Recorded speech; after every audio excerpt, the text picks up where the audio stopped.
Hoy en el indicador de BKF nos acompaña la doctora Ana Fernanda Mayhuashka, codirectora del Banco de la República y experta en supervisión y regulación financiera.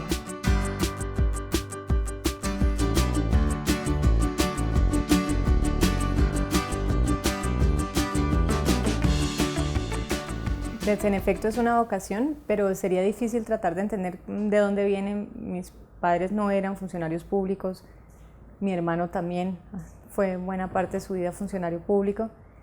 Es en general una cosa muy fuerte, un interés por la idea de que el trabajo de uno contribuya en una esfera más amplia que la privada, pero tener alguna pretensión de entender de dónde viene, pues no la tengo. Ya convivo con eso en paz. Entré muy joven al Banco de la República, pero genuinamente no sé si hay una cosa, porque incluso el banco no es, cuando uno está en el equipo técnico, no es lo que uno se encuentra cuando ya pasa al gobierno. Sí hay una pasión que es distinta y que pues yo veo la gente que a veces me mira como si fuera un poco rara porque esas cosas me gustan, pero pues como casi todo en la vida es difícil explicar las pasiones. El país está viviendo por una coyuntura económica bastante compleja, no porque estemos en una crisis, más vale porque hemos recibido una serie de embates, una cantidad de choques muy fuertes, muy duraderos, muy persistentes en un periodo, pues en el periodo reciente, desde finales de 2014. ¿Qué es lo que el país tiene que hacer para copar con estos choques? Pues en primer lugar, digamos, la descripción de lo que,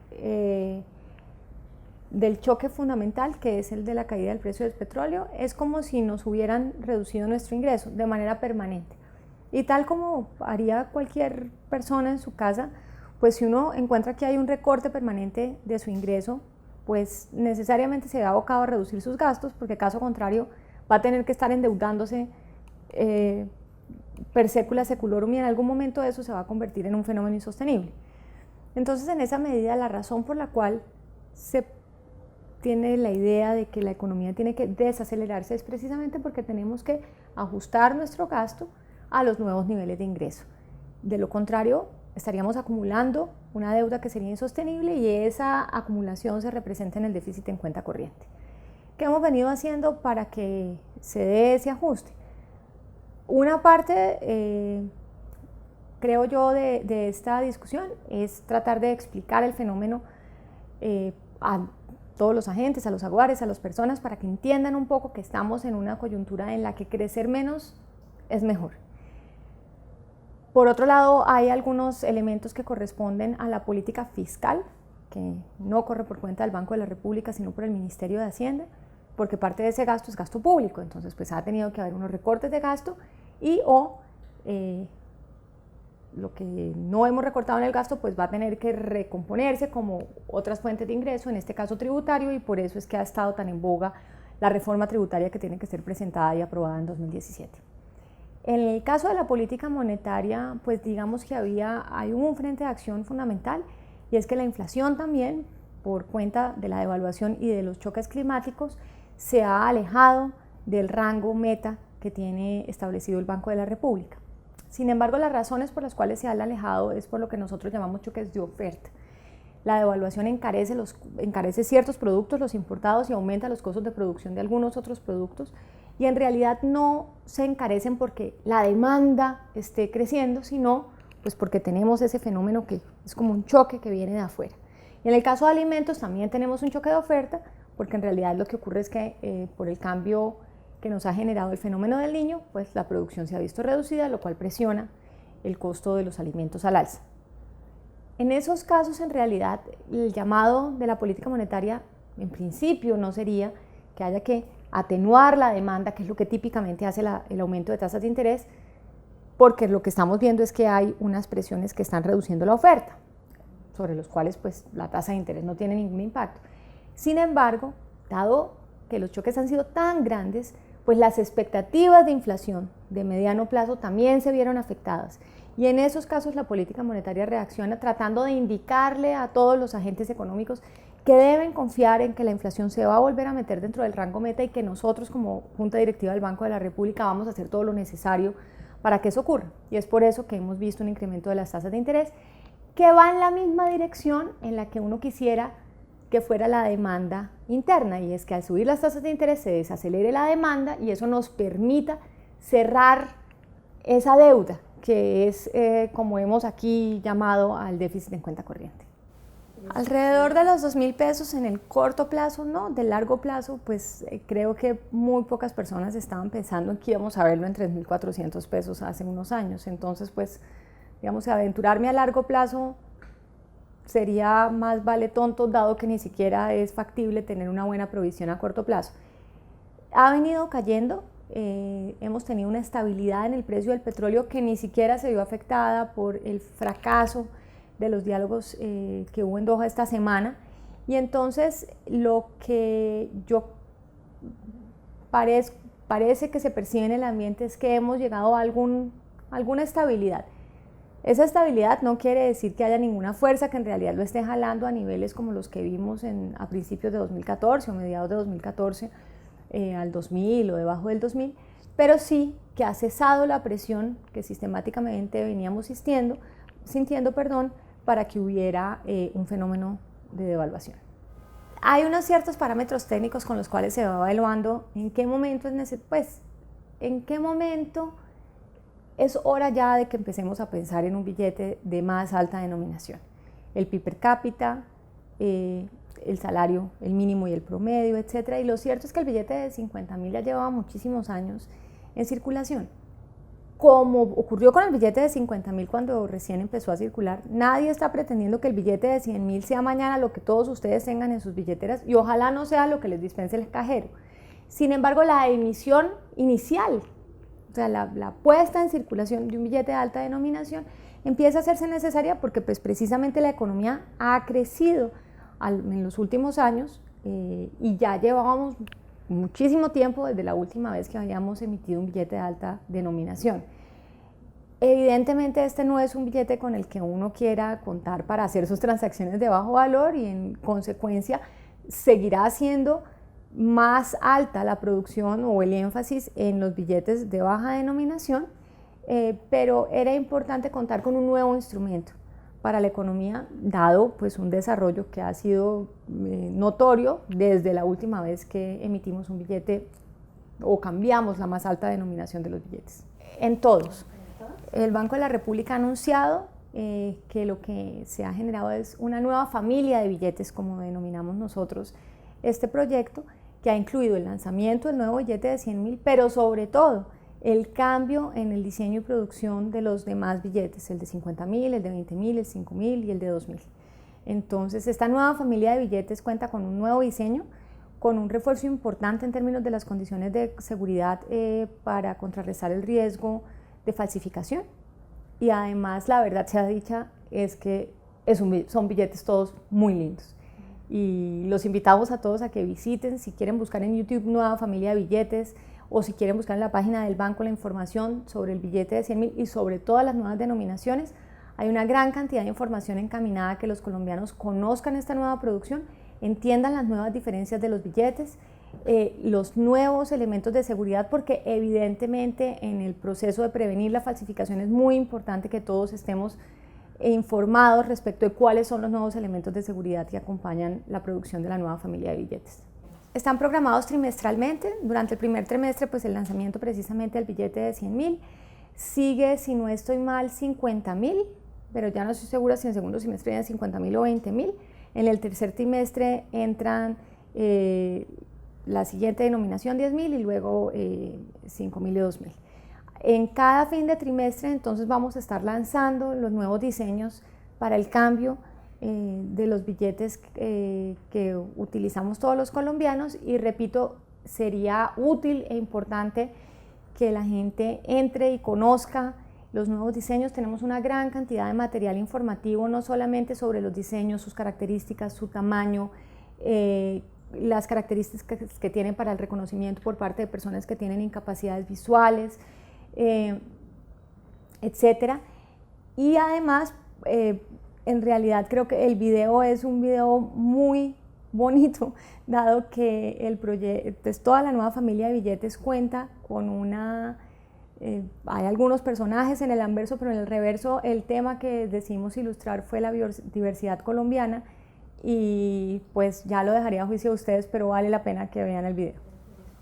Bueno, en realidad cuando yo fui director, el caso de MG estalla en 2008, yo en ese momento trabajo en la superintendencia, soy parte del supervisor, no del regulador, solamente que cuando llego al Ministerio de Hacienda, pues ya la crisis, como se denominó a este fenómeno que se dio con varias pirámides en el país, había estallado y se había acumulado una gran cantidad de demandas en contra del Estado por virtud de este fenómeno, y en el Ministerio de Hacienda, pues muchas de esas demandas eran en contra del Ministerio de Hacienda, entonces parte de lo que sí era mi responsabilidad era tratar de participar y liderar el proceso de defensa del Estado en las demandas que las personas que habían hecho contra el Estado.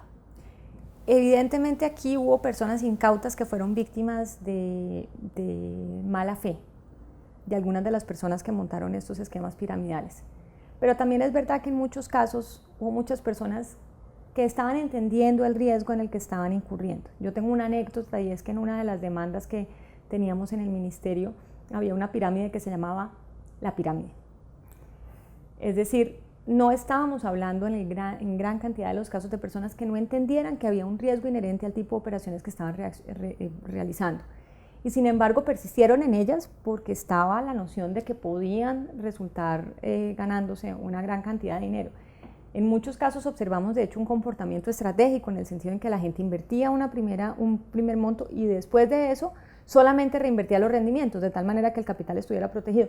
Ese no es el comportamiento de una persona que no está entendiendo el tipo de riesgo en el que está incurriendo, como no lo es el del que se endeuda para entrar en este proyecto. Sin embargo, lo que acabamos es con una gran cantidad de demandas contra el Estado, y me parece a mí que hay cosas que son importantes en nuestro proceso como sociedad de crecer. En primer lugar, pues que si no acabamos de deshacernos de la cultura del dinero fácil y de que podemos obtener ciertas cosas con poco esfuerzo, pues en realidad no hay autoridad que sea capaz de prevenir esto. Porque en realidad aquí la molestia de los ciudadanos no fue porque la autoridad interviniera, o porque no interviniera, más vale, lo que el ciudadano quería era que no interviniera, porque querían seguir obteniendo rentabilidades en estos esquemas piramidales. Lo segundo es que la noción de que todo se devuelve contra el Estado parece partir de la idea como si el Estado cayera del cielo. El Estado no es nada más que los impuestos de todos los colombianos.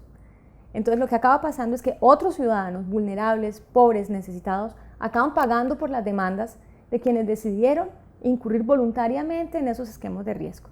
Es verdad que las autoridades tienen que hacer sus tareas, pero nosotros como ciudadanos tenemos que estar involucrados en la forma y en la sociedad que queremos construir y que queremos enseñarle a nuestros hijos. Y en esa medida yo creo que a mí sobre todo me sorprendió la facilidad con la cual acabaron estas personas participando de estas demandas del Estado, liderados en buena parte por unos conjuntos de abogados que vieron una oportunidad además de rentabilidad. Y me parece que, si bien es, repito, cierto que el Estado y la autoridad siempre tendrá que cumplir con su deber, nosotros tenemos deberes como ciudadanos. Y al final del día la idea de que el Estado acaba pagando ignora el hecho de que es que cuando el Estado acaba pagando estamos yendo en contra de niños que se quedan sin escuelas, de niños que se quedan sin alimentación, de ancianos que se quedan sin protección, de carreteras que no estamos construyendo. Y si no logramos que la gente tenga un poco más en cuenta que esa es la realidad, el Estado no es un tercero, el gobierno no es una cosa que se fondee del cielo, pues no vamos a lograr en realidad ser capaces de construir una sociedad mejor. Pregunta compleja. Yo creo que hay varios elementos. Lo primero es que en ese momento esa reforma no estaba encaminada a buscar recursos. En ese momento la idea de que íbamos a tener una caída tan dramática del precio del petróleo no estaba presente. Si bien es cierto que todos estábamos esperando que hubiera una caída del precio del petróleo, lo que acabamos viendo no estuvo en realidad predicho por ningún experto local o internacional en el tema. Y en esa medida pues hay un choque que el gobierno recibe en sus ingresos y que tiene que acabar de asimilar.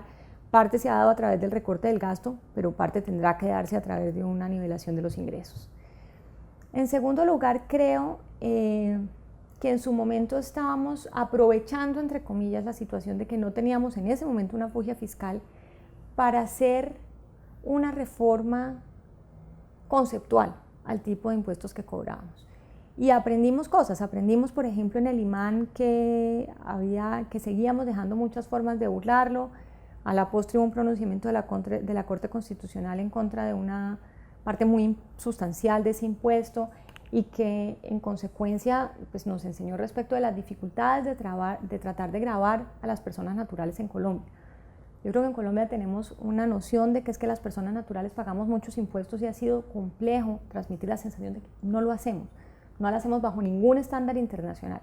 Y si queremos que nuestras empresas tengan una menor carga tributaria para que puedan competir y generar más empleo y más ingresos para esas personas naturales, pues la tributación tiene que recaer más de parte nuestra. La noción de que es que no tenemos con qué, etcétera, es una noción que en realidad no tiene cotejo con las cifras que vemos.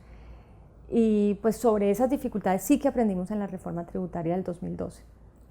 Ahora, la otra cosa que aprendimos es que en efecto la reducción de los impuestos parafiscales, de los impuestos a la nómina, pues yo creo que la lección que nos dejó es que tuvo unos réditos muy profundos y muy persistentes en la creación de impuestos de trabajo asalariado.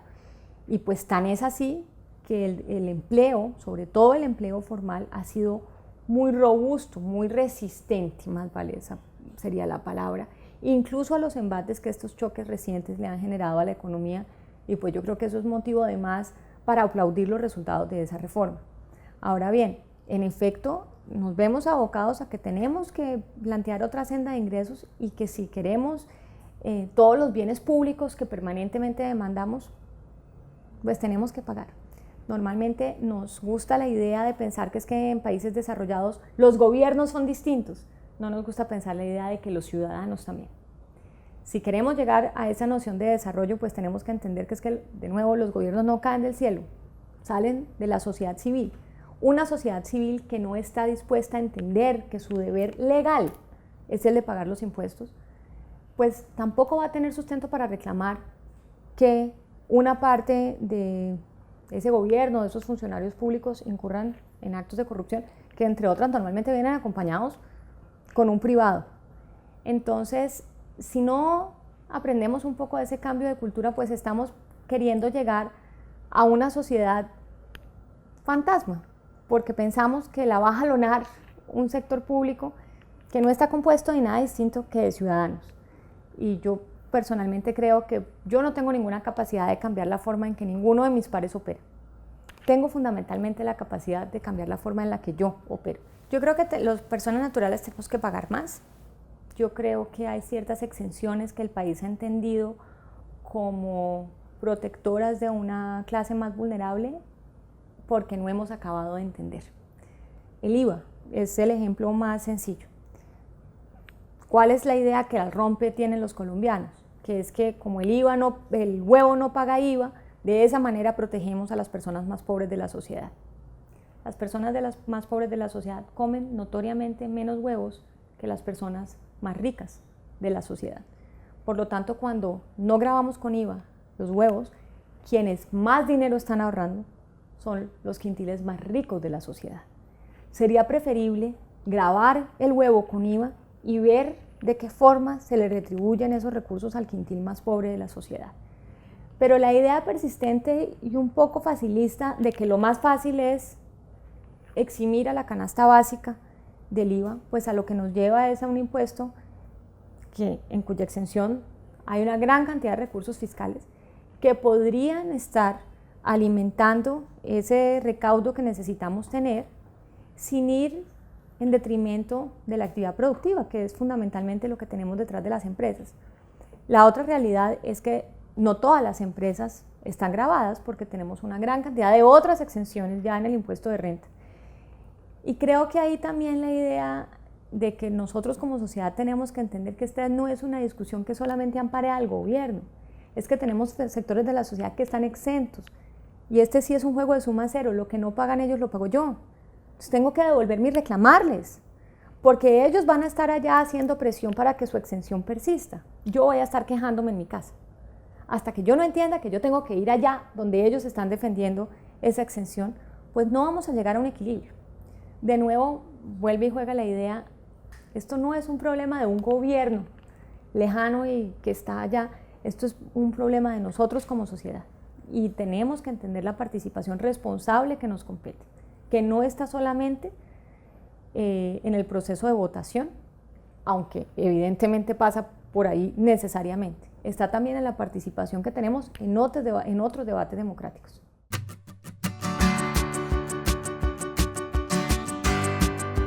Síguenos en nuestra página de Facebook BKF Colombia y recuerden que pueden leer esta y otras entrevistas en nuestra página web www.bkf.com.co en la pestaña El Indicador.